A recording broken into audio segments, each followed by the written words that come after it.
Bansal news पर मोहन को doctor की उपाधि कराने वाले प्रोफेसर डॉक्टर राम राजेश मिश्र ने बयान दिया। उन्होंने कहा, मोहन के मन में हमेशा नवाचार रहता है, कॉलेज में हमेशा पढ़ाई को महत्व दिया है।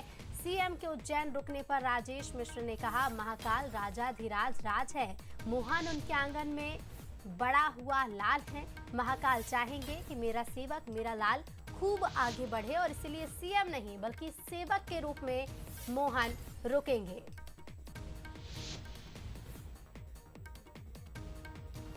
प्रदेश के मुख्यमंत्री है, लेकिन जब डॉक्टर लिखेंगे तो फिर याद आएगा विक्रम विश्वविद्यालय, और जिस विक्रम विश्वविद्यालय से उनको डीलिट की उपाधि मिली, उस दौर में कुलपति रहा करते थे डॉक्टर राम राजेश मिश्र। साथ इस वक्त पूर्व कुलपति विक्रम विश्वविद्यालय के प्रोफेसर राम राजेश मिश्र, बहुत स्वागत है आपका।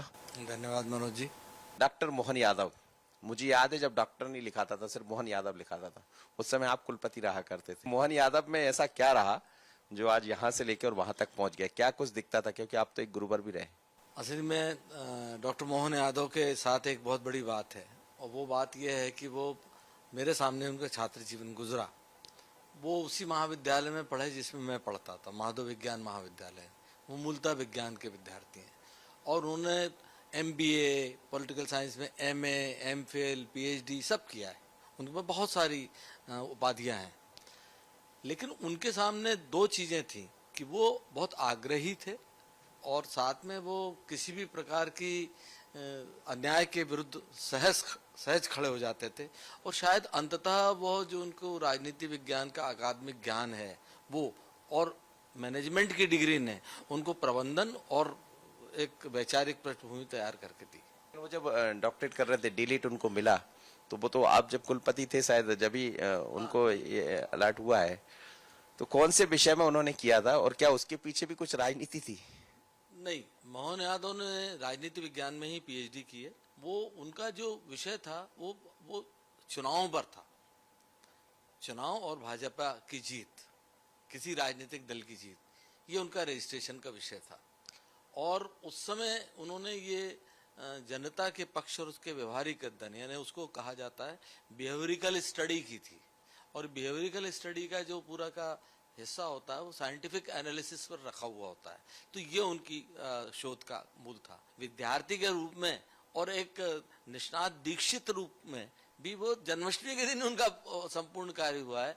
तो ये एक रोचक तथ्य है। तो मोहन यादव में ये लगता था कि किसी दिन ऊंचे पद पर जाएंगे? देखिए, औसत जो लोग राजनीति में काम करते हैं वो लोग हमें अध्ययन के प्रति उतने आग्रही और उतने सदाग्रही नहीं मिलते हैं, बल्कि गंभीर नहीं मिलते हैं। मोहन यादव में एक बहुत खूबसूरती है कि वो हर काम खुद करते हैं। वो पढ़ाई भी खुद करते हैं और पढ़ने के अलावा लेखन भी खुद करते हैं। और उनका लेखन इतना सुंदर है, इतना अच्छा है कि आज भी विद्यार्थी को उनसे प्रेरणा लेना चाहिए। तो ये माना जाए कि मध्य प्रदेश भी अब विस्तार करेगा यदि मोहन यादव मुख्यमंत्री है? शोध आधारित जो चीजें अन्वेषण और तथ्यों के आधार पर निकलेंगी, उनका एक्सटेंशन तय।